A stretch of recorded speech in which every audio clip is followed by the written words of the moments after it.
और दुनिया कहती मैं आखिरत और दुनिया दोनों वास्ते दुआ की जाए। इन्हां वास्ते तुसीं दसो। बेटा बिल्कुल टस तो मस नहीं हो रहा दा सबक जेड़ा दस्सिया ओह भी नौमान बेटे का नाम है तो अपनी अम्मी की गल नहीं मनता, बच्चा तबेदार नहीं है, परेशान करता है बहुत ज़्यादा। अल्लाह ताला को हदायत अता फरमान से तुसीं दसो माई जी। शादियां वास्ते बच्चों ने दुआ शादियां नहीं कर रहे, कहते बच्चों दी शादियां नहीं हो रही जनाब, कोई काम नहीं मेरा बन रहा, मेरा एक प्लाट उन्हें बिक रहा, कहते एक प्लाट है और खुद नहीं हो रहा, कीमत हो जाए तो कहते मेरा प्लाट बिक जाए तो मेरे काम जो रुके हुए अल्लाह ताला को कामयाबी अता फरमान। अच्छा आप कैसे आई? सर मेरा ना महीना हो गया, पेट दर्द नहीं जा रही, बड़ा परेशान। कहते मेरा पेट दर्द है और नहीं जा रहा, बस दुआ की जाए। तुसीं जी बच्चा जिद करता है बस दुआ थोड़ी तुसीं इधर आओ ना, बेबी के आओ दसो।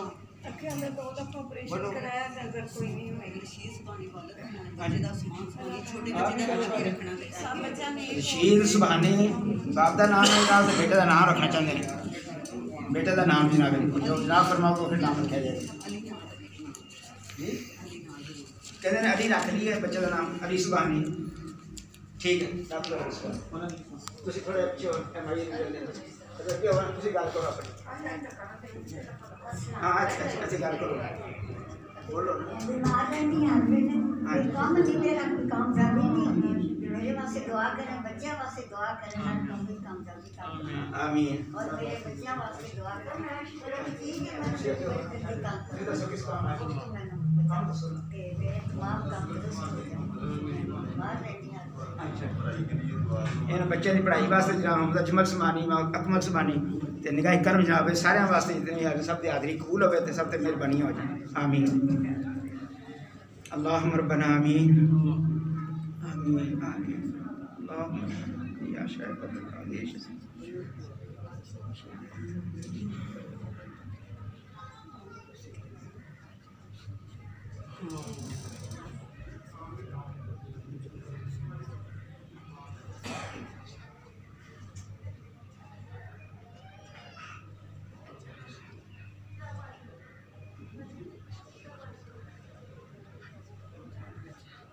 आमीन आमीन अल्लाहुम्मा रब्बना अल्लाह चल पीछे हो जाओ चलो पीछे चलो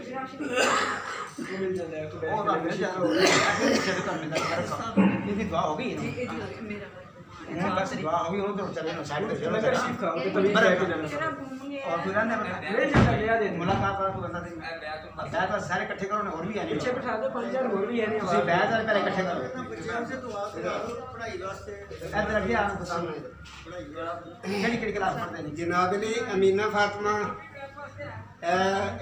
बादल साहब ने इन्होंने ने न्याज भेजी है तो इन्हों का भाई सऊदी अरब गया है मोहम्मद सिकंदर सुभानी तो उस वास्ते जनाब बहुत दुआ फरमानी कि वो कामयाब हो गए।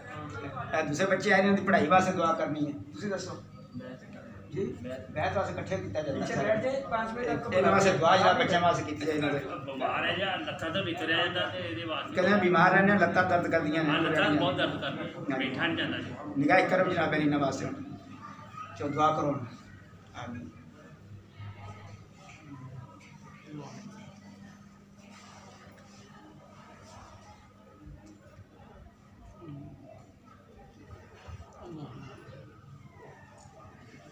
ठीक है चलो चलो